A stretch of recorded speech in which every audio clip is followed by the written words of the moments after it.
Good morning. Good morning. Good morning. And how do you? Good morning. Good morning. Morning.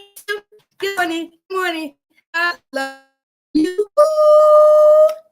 Good morning, y'all. This is Edwina B. One God's lovely favorite child. I'm going to say that because he chose me to wake up this morning and say one more is chilling. For that, and blessed highly favored. So you too give him praise, honor, worship, glory if he this morning, because you didn't get up, neither did I, but he said, rise and go forth and save at least more of my children. So, you know, the reading for today from the perspective of the AA literature, the perspective from a recovering alcoholic, but before that, I have to share with you my testimony because this is the month of March and my birthday anniversary. She celebrated the entire month of March 1st through the 31st, although her birthday was on March the 23rd. And guess what? We share the same day because on February the 23rd, I celebrated 32 years. Alcoholism, all the styles that go. To God be the glory. And so I had a praying mother, and I definitely want to dedicate the entire month to my mama. And then I'm going to share with you a little bit of her story as I do the month of March. And then that I've been sharing with you every day, okay, so that you can see the importance of journaling, all right? Then we're going to show another presentation of my world tour free tour from emerging power to give hope to others, help others prosper. Then get to $8 reflection for today because I do represent Alcoholics Anonymous, but I'm a proud, grateful, and humble member for 32 plays. So enjoy the song, okay? All right. Let's go here and let's go here. And this is God well and the gospel and said the way.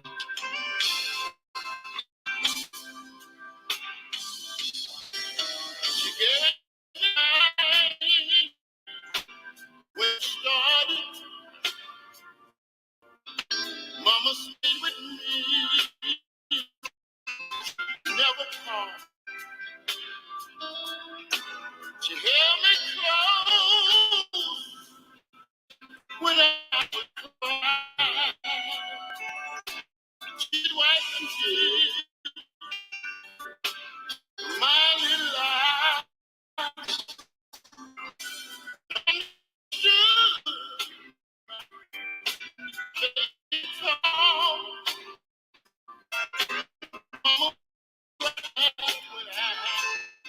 I started to walk, and I thank God. Oh, I thank God.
Oh my God.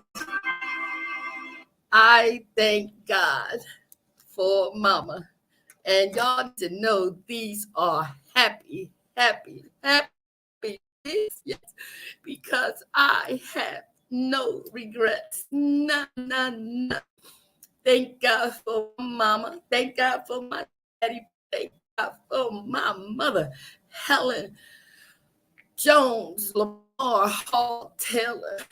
Yes. And so to continue with her story, thank God for Mama. Yup. Teenage parents. My mother was 15. My dad was 17 when they had my older sister, Ruby Almira Hall. And 2 years later, my mother was pregnant with Deborah Jean Hall, and she, right, was born. And come to find out that Deborah Jean was not my biological father's child, and that created some issues. And so later on, my mother and father, engaged again. And I was born on December 16th, 1955. And 10 months later, when my mother went to get a checkup, she was told to check in because she was pregnant again. Months later, she get a check. They told her to check in because she was pregnant again. So she went to her checkup. It was good, but a year later, my baby brother was born. By the age of 22 and 24, my parents had 6 children. And my mother was a stay-home mother, and she had Granny and Grandma Carrie. And it was a beautiful, beautiful, beautiful sight to embrace the children of Helen Hall Taylor. That's right. My parents got married. My sister my mother was pregnant with my first sister. It wasn't a shotgun wedding, but my grandparents went to the Hall parents, and they said, "Listen, they need to get married," and they did. And but the secret continued so much that my father had resentment against my mother and Mars Joan, and he imitated some horrific thing later on a lot. But the focus is on my mother. So she was a caring and loving. And guess what? She said in order for her to cope, she had to pretend like her were doll babies. Yes, as a child, my mother didn't get the affection she thought she should have by her giving mother, and all she wanted was love, but they provided a lot of doll babies. And so the way mama coped with the neediness with Deborah being a sickly child, and then us 10 months apart, and then there later, oh my God, the crying, the sneezing, the crying, the sneezing, woo. But she coped because she pretended that they were her babies. As a result, my mother persevered with the help of Miss Elizabeth Chapman, who lived in Tucker Projects, right, where I was and our family had moved to, and I was born at Philadelphia Hospital. And later on, we moved to Clarion Street, and the Chapmans moved, and then my mom met Edwina, right, Paul, who had 8 children. So I mean, so these ladies was woo. It makes me think, what the old Tom say.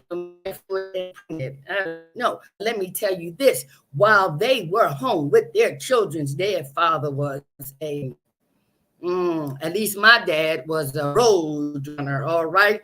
And so he did not give the support that he needed, the emotional he provided financial support, but emotionally he was not there for my mother or her children in the way that she expected them to be, because mother and mother were both away, and they thought they could, relate to one another. But once my dad found out about that child that was not his, he had a different attitude. As a result of us living on Clinton Street, right, and across the street was the walls, and on another street was the Chapmans, and so we were able to babysit one of our children, the older kids, right, from and guess what?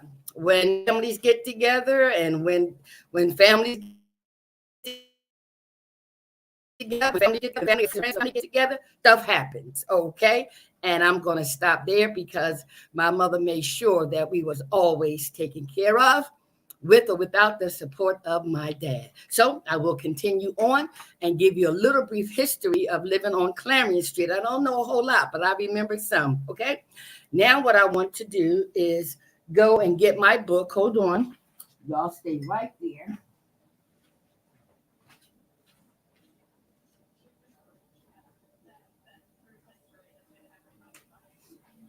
Because y'all know I want to also share with you one of my daily journal entries that I kept the first 4 years in recovery as it was written, right? Uh-huh. 4-year journal entries of a recovering person: drugs, alcohol, mental illness, crime, prostitution, murder. I had an abortion as a prostitute, and I consider that murder. Homelessness, right? That's me underneath the park car 32 plus years ago. Huh? This is me in high school when I had dreams, a 14-year addiction. At the age of 43, I got my master's, and now I'm obtaining my doctorate degree in biblical studies to learn more about the God who met me, delivered me, and prepared me from underneath that parked car. So let me share with you the journal entry. All right, so this journal entry was from January the 5th of 1991. And this is my husband at the time, Paul Bell. God used him to take me over the threshold of from active addiction into recovery. And so that's my Paul Bell, and I still carry his name today because God used him in a special way. And I'll tell you more about him. All right, so this is January the 5th. And it says, today was a day of revelation to me. I was able to feel the actual release of tension, anxiety, and resentment as I shared at my morning meeting. And to really tip it off, I was able to do it while my husband was there. For the first time, without implicating him, I was at least able to share my true feelings in front of him and to him. Whether he really understood what I was sharing, I know my AA family knew exactly what I was talking about. And it felt damn good to share. I left the meeting feeling relieved of my burden and had a new attitude and feeling about myself. And it is only by the grace of God and this fellowship that I am growing at a pace in which I allow God to direct. One of my greatest accomplishments of the day was hearing Father Martin's tape on the 12 steps. My sponsor lent it to me, and when I listened to it, stopping here and there, I was able to reflect back on the part I just heard and allow what he said to penetrate into my very soul. I plan to listen to it several times again. Isn't that amazing? Huh? At that time, I had, let's just see, I had over a year in recovery. I was back home with my husband, right? And guess what, y'all? I was high then. I was getting high that night when this picture was taken. I got stuck in the bathroom, right? To God be the glory. And so as a result of coming home from Williamsport, Pennsylvania, having to cut my 1 year recovery short there to 9 months and come take care of my husband who had a stroke. And as a result of him having a stroke, thank God for the 9 months of the foundation I received up in Williamsport, because I was able to come home to take care of him. But it did not stop me from going to my meetings. And as you heard in there, I shared about my feelings because I had to take them everywhere I went. I just thank God I was able to reveal what I was trying to conceal. But guess what? Recovery, be free from recovery, emerge empowered, right? And so now I want to give you just a little more of my Free to Hope World Tour that started back in February of 2020. And this is my original presentation on my 30th year anniversary, February 23rd. So listen for a few minutes and I'll be back with the reading of the A.A. Della Reflections. Okay? Enjoy.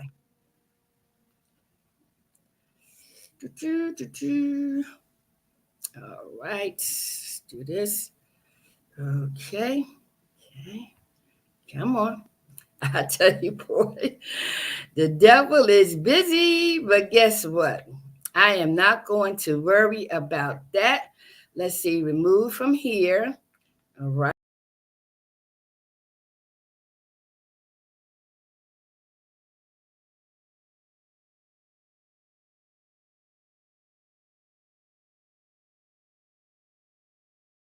As you go through your life situations, as you go through your recovery of cancer, of domestic violence, of substance abuse, as you go through all those situations using the 12 recovery principles, yes, you can impact the lives of those before you, those that you have in your circle right now. I can't go back, but I can be present and I can be forward. And so what my children couldn't benefit from because of my addiction and other ailments, my grandchildren can. As a result of my children, I have 7 beautiful living grandchildren. I say 7. I don't know how many more I got out there, but I say 7. And one has transitioned already. Brielle, rest in peace, my dear. But 7 beautiful grandchildren that I have been able to, I believe, impact their lives in a positive way. They love them some grandma, right? And your kids and your grandchildren and your nieces and your nephews can feel the same way about you when you learn how to apply the 12 recovery principles to become empowered. You don't have to say anything. It's in your aura. It's in the way you walk. It's in your demeanor. It's in your action and not in your words. It's in your action. And I'm going to say, before I go on, the most rewarding empowerment characteristic that I've had as a result of using the 12 recovery principles is being able to take care of 7 family members on hospice. Yes, 7. And guess what? 3 at one time. I did not know I had that caregiving characteristic in me.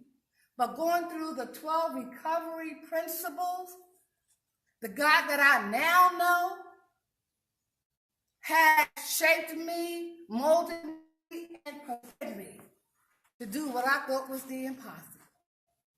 Yes, that's been the most rewarding gift of 12 recovery principles. Take care of 7 family members. And that's 3 was my mother, my sister, and my aunt. Yes. Those who prayed for me, God allowed me to be there for them. And guess what? As you journey through your 12 recovery principles, who knows what you're going to be prepared for?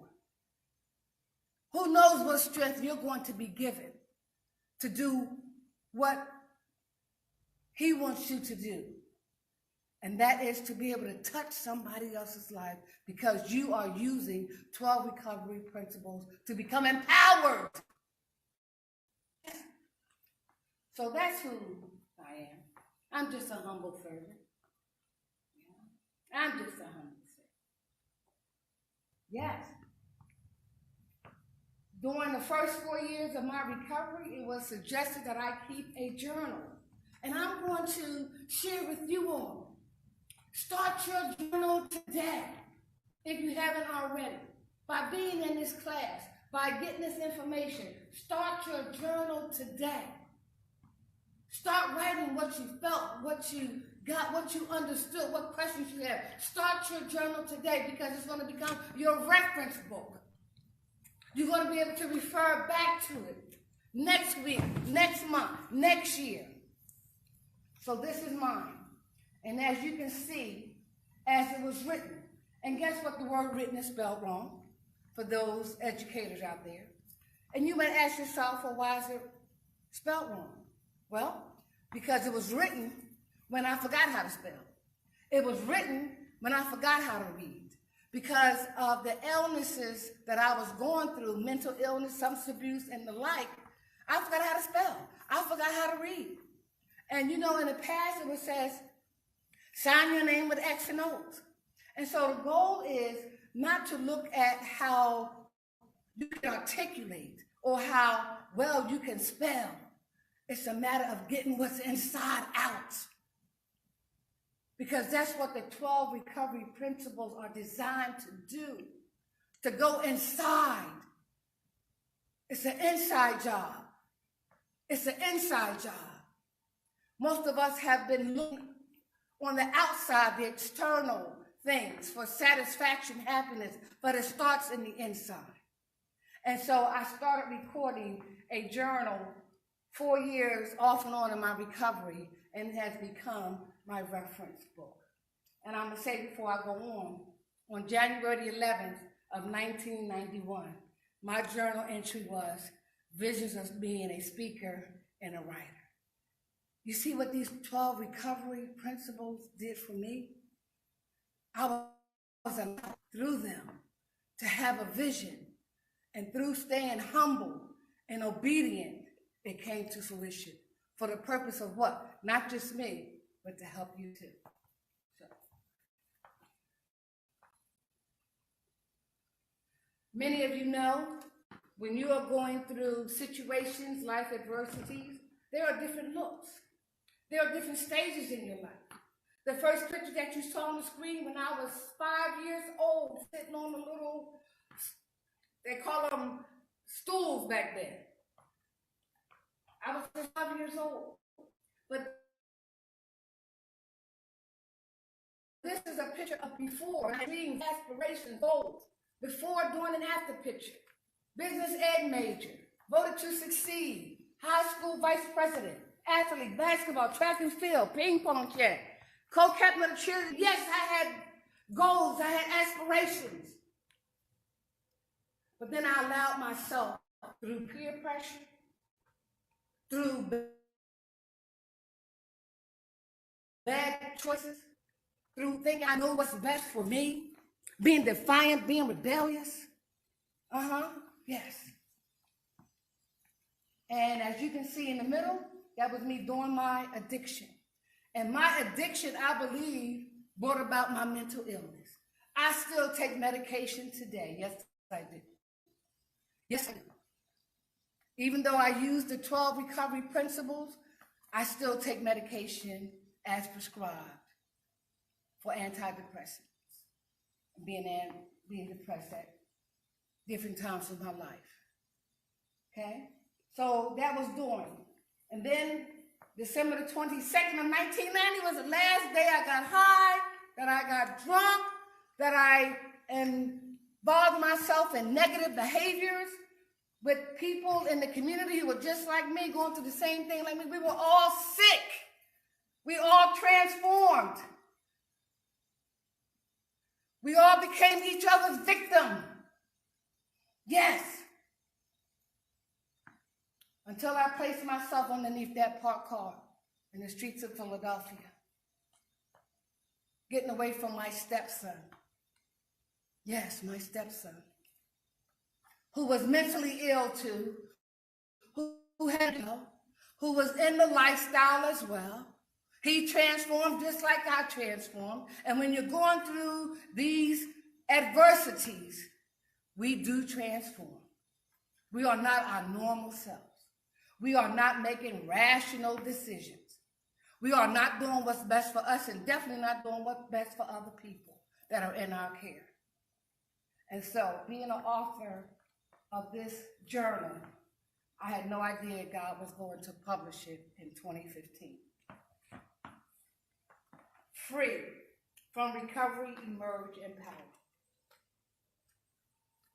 Went back to school at the age of 43, Lincoln University, got human services, and guess what? The same type of arena I was delivered from and brought into, carried on in my work field. I had no idea. My line of work was computers. My line of work was word processing. My line of work was data entry, but nothing like this. Being freed and empowered to help other people. So this is my training manual that I wrote for the city of Wilmington Employee Assistance Program to help individuals, co-workers, managers, directors who were afflicted with mental illness, substance abuse, and whatever issues they had. That 12 recovery principles were available for them. I didn't know I had the ability to write a thesis, but look, I did. Why? By utilizing the 12 recovery principles. I wrote articles for the news journal with help goals. Life goals are attainable. Ending addiction requires real desire. And when I write in these articles, I am transparent. Yes. Who out there would want to talk about those things that they did that were degrading, that was humiliating? Yes. Who would want to say that? Who would want to write that? Who would want people to read something like me? Why? Because of the 12 recovery principles. I needed to be set free. I needed to be empowered so that I can offer the same to you. That's why. So I'm transparent. Some people say I'm too transparent, but I don't care. The truth will set you free. And it has set me free. Okay? No longer homeless, physically, mentally, or spiritually. You know, many of us with different adversities, we get caught up in trying to do things our own way, and we lose sight that we don't have all the power and the strength to do what needs to be done. We fall short. We feel as though we can control and handle everything, but in reality, we can't handle nothing. Why? Because we're basing it on physical. We're basing it on man's solution. Recovery principles that will help me go inside and unravel those things that are keeping me sick. I need help. And more importantly, I wanted help.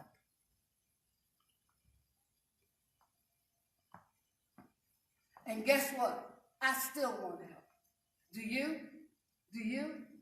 Do you? Needing something and wanting something are two different mindsets, isn't it? Tell me about it. When y'all see them pair of shoes or that man see that hat, you get obsessed with it. You want to get them pair of shoes. You want to get that hat no matter what. Don't need it. God knows I don't need another dress or another shoe. But why? Why do we look outside for external? And all we have to do is look inside and find out what's really wrong, what's really going on.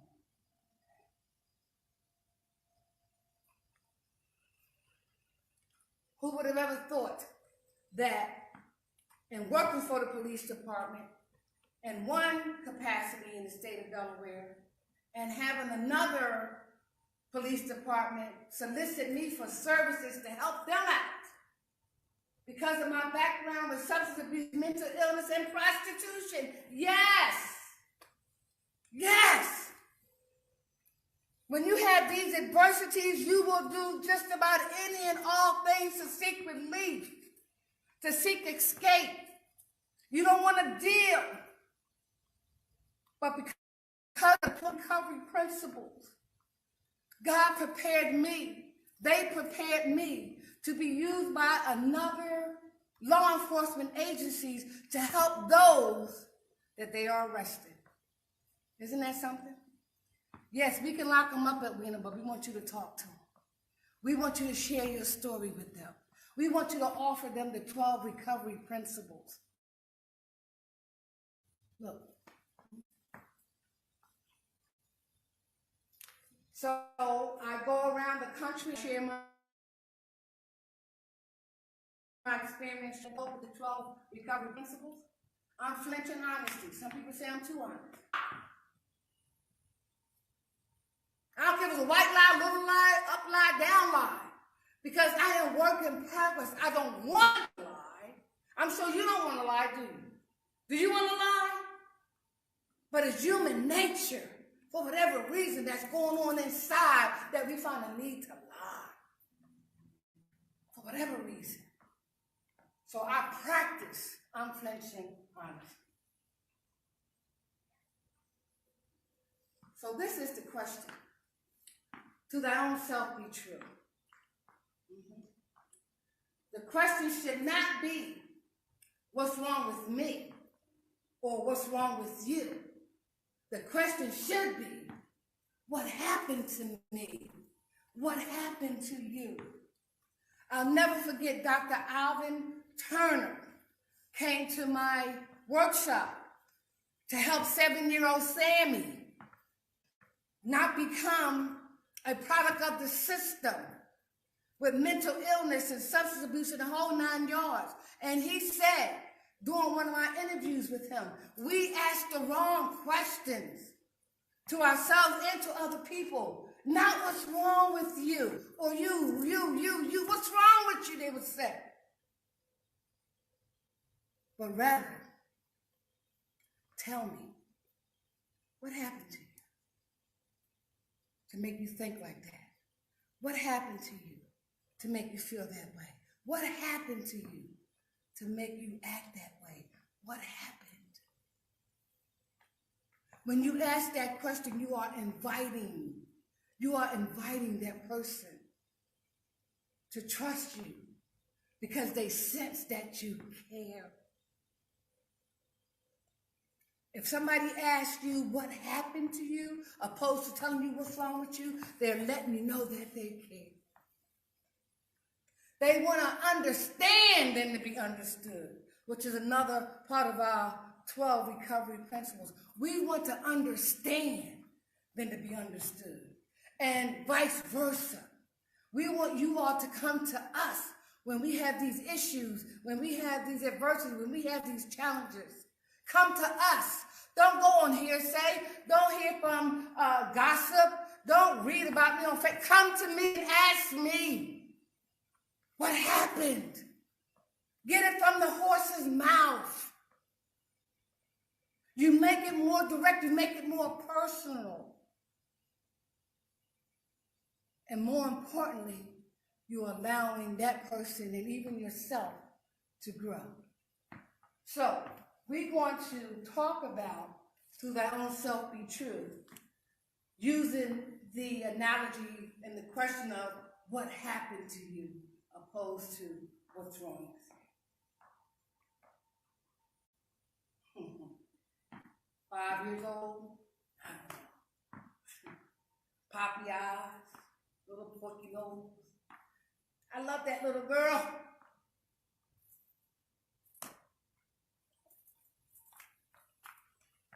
I love that little girl.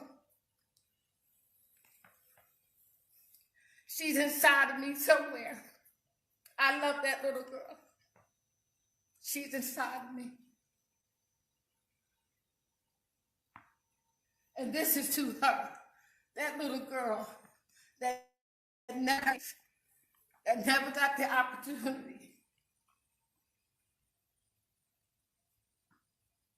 to be empowered.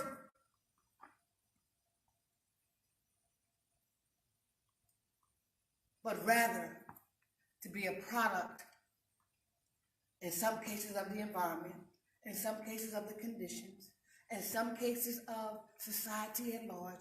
We can talk about any and all reasons as to what happened to that little girl, or you, that little boy. What happened? Tell us what happened. Because that child is still somewhere down in there. And it's only through the 12 recovery principles that you will get in touch, and you will visit, and you will nurture, and you will love, and you will embrace that little girl or that little boy that's still within. Hi, Edwina.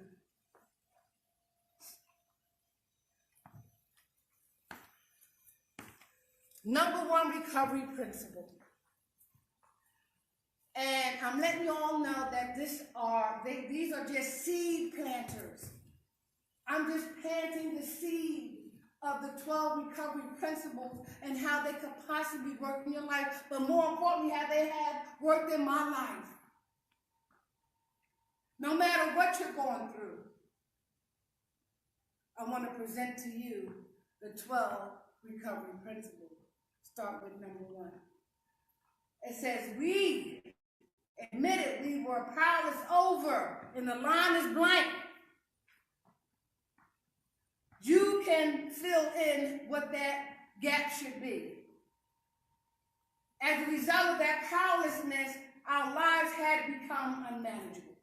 So the first recovery principle is we admitted we were powerless over, and in my case, my addiction, my case, my mental illness, in my case, my cancer, in my case of being raped, in my case of trying to commit suicide. And as a result of those things, my life had become unmanageable. This is the only principle that has to be accepted 100%. 100%. Why? Let's find out. What does admit mean? Confess to be true. And we talked about being transparent. Confess to be true or to be the case, typically reluctant. Or to be the case, typically with reluctance. That means you want to hesitate to lie because you're scared of being judged. You may not want to reveal the whole 9 yards. You are reluctant to get out.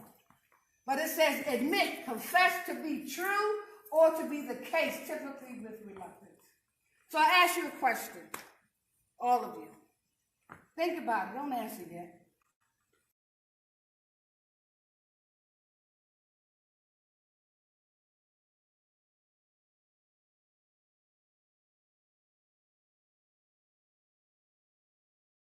Up there, and hopefully you gain some more information about myself and how I'm sharing part of my journey with you. So for the next 15, 20 minutes, we want to focus on the AA reflection reading for today. And it is stated the Keystone, all right? And so, but before that, if you need to contact me, please do so, all right? So March the 14th, AA Daily Reflections, the Keystone from Edwina B's perspective. So let's go to the reading itself, and we will read it together, and then we'll come back and decipher every word, okay? So here we go. All right. Let's see. March the 14th, right? AA Daily Reflections, the Keystone. He is the Father, and we are his children. Most good ideas are simple, and this concept is the keystone of the new and triumph arch through which we passed to freedom. AA Big Book, page 62. And the Recovering Alcoholic in Recovery says a keystone is the wedge-shaped piece at the highest part of an arch that locks the other pieces in place. The other pieces are steps 1, 2, and 4 through 12. In one sense, this sounds like step 3 is the most important step, that the other 11 depend on the third for support. In reality, however, step 3 is just one of 12. It is the keystone, but without 11 other stones to build the base and arms, keystones or not, there will be no arch. Through daily working of all 12 steps, I find that triumphant arch waiting for me to pass through to another day of freedom. Oh my, oh my, oh my. Did you hear that? And can you imagine the, let me see, can I build the arch? Yeah, okay. Can you imagine the arch, right? And so when I think about this, my head being an arch, right?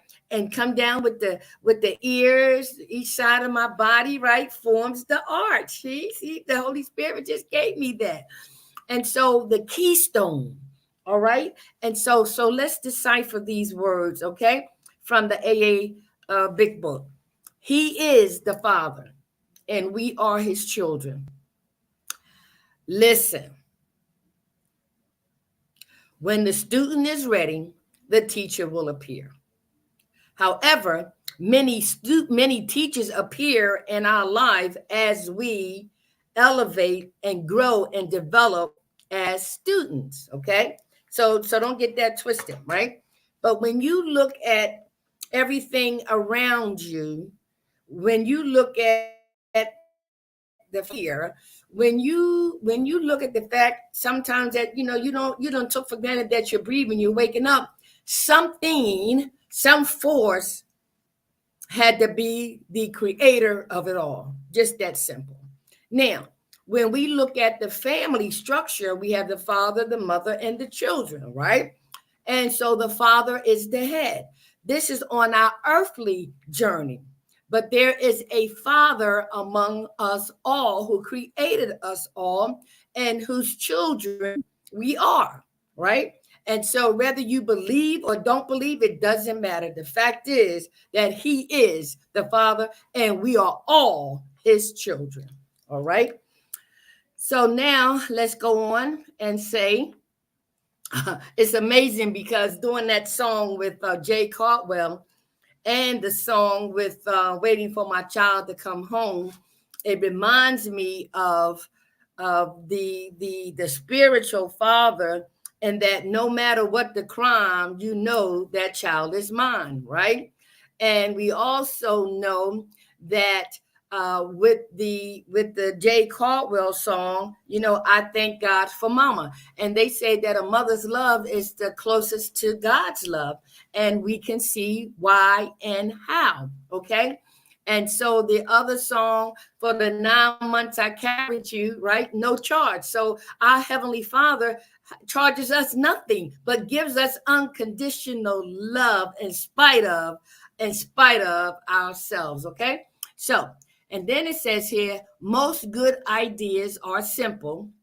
And this concept was the keystone of the new and triumph arch through which we passed to freedom.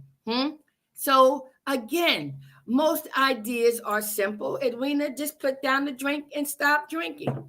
Edwina, stop going out on the block and prostitute. Edwina, stop smoking that crack. Edwina, it's very simple. You got an idea, just do it. Didn't work. As simple as it sounds, right? And so through my process of becoming an alcoholic, becoming an addict, becoming a prostitute, living the lifestyle, right? I lived a life that was chaotic, right? And so the concept was the keystone of a new and triumph arch through which we pass to freedom. I associate that sentence with me being underneath that parked car 32 plus years ago in the streets of Philadelphia, 3:00 in the morning, getting high and doing all kinds of sexual things with my stepson. He proceeded to want to do harm to me. I placed myself underneath that car to keep him from doing that. underneath that parked car around me as I was going underneath the bed when I was afraid that they couldn't get to me. My mother and father was frightened. That was a safe haven for me. So underneath that parked car was the final place where the old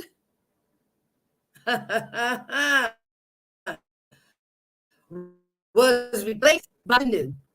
And that was because at the point of total humiliation, that light that is reserved for the Father alone, that spirit that was implanted in this vessel, gave me the wherewithal to say, help me, whoever they say you are, take me out this life or show me a better way. So the old life was, I'm willing to be taken out, and the new life says, or show me a better way. So it was the new and triumph, right? Arch, right?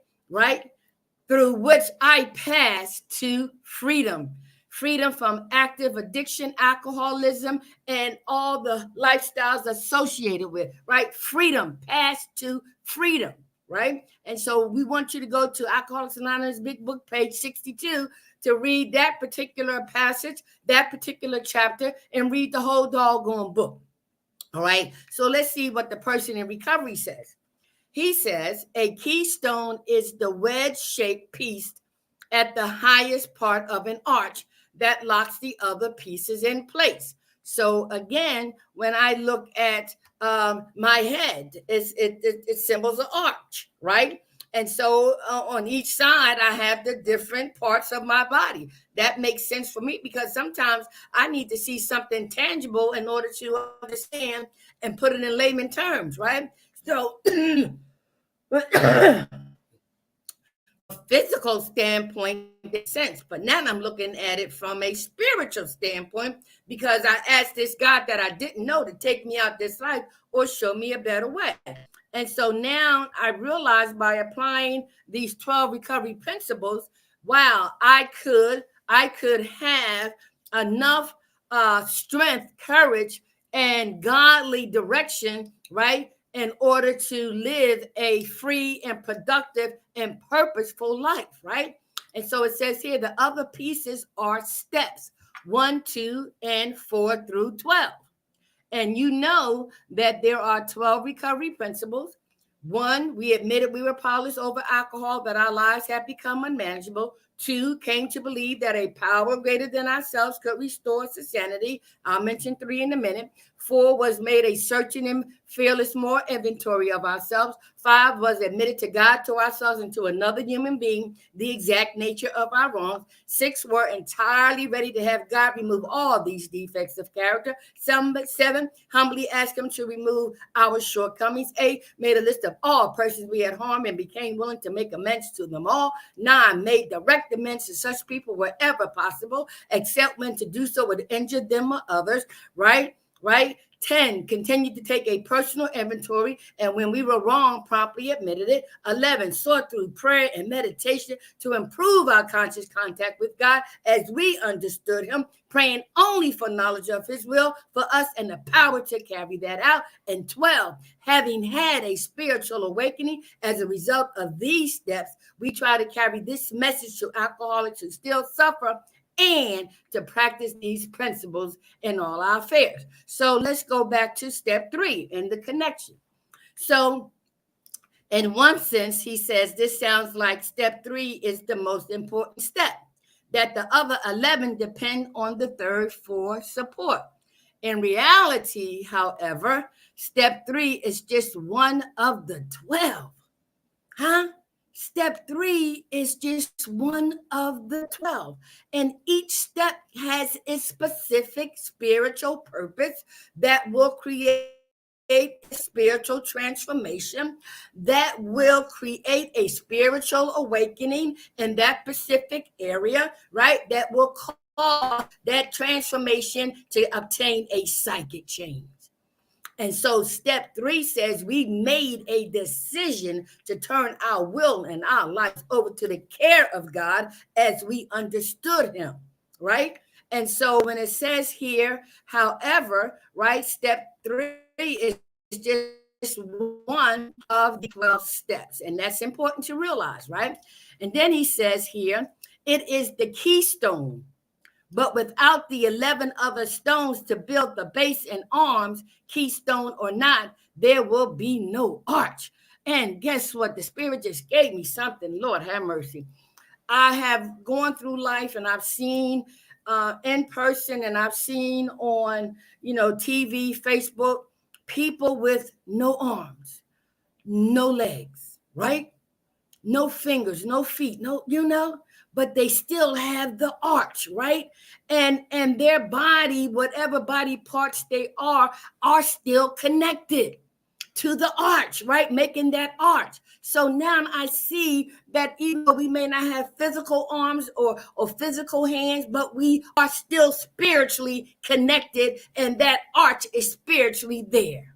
Right? Oh, I love recovery. I tell you, man, listen, all we have to do is look past the physical into the spiritual realm. Okay. And then it says here, through daily working of all 12 steps, I find that triumph arch waiting for me to pass through to another day of freedom. Oh my gosh. Through daily. See, that's why people can't say, I've been delivered, and I know within its right context, I understand that, but it says that we suffer physically from a physical fatal disease called alcoholism, physical in nature, right? And it affects all areas of our lives on this physical plane, manifested in this physical body, right? So we only have a daily reprieve, right? Contingent on the maintenance of our spiritual conditioning, right? And so that says if the 12 spiritual steps are all spiritual in nature, that is brought about through a spiritual fellowship, we recognize that each day give us this day our daily bread. So we can only take on, and we can only process, and we can only be able to embrace today's daily bread. And you wonder why that's so important, because guess what? The 1 minute ain't the next minute is not promised to you, the next hour and this day is not promised to you. So when we do like Lawrence, Donald Lawrence says, we are not a natural being having a spiritual experience. We are a spiritual being encased and walking and living this natural journey called life here on earth. So every day life deals us a card. And I thank God that before I got into Alcoholics Anonymous, it always came from a physical and materialistic viewpoint. Never one of spiritual. Didn't know what that means. When I saw the state store say wine and spirits, I didn't know that if you drink the wine, you get a new spirit. Right?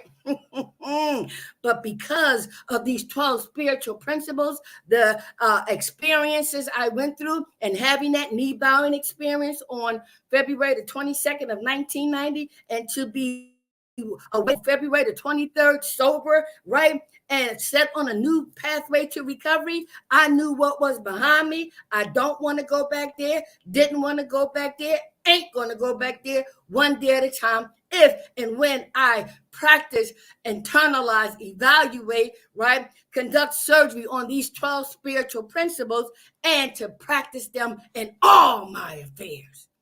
So I deal with all earthly things from a spiritual angle. Yes. And so it says through, right? Through, right? Daily, right?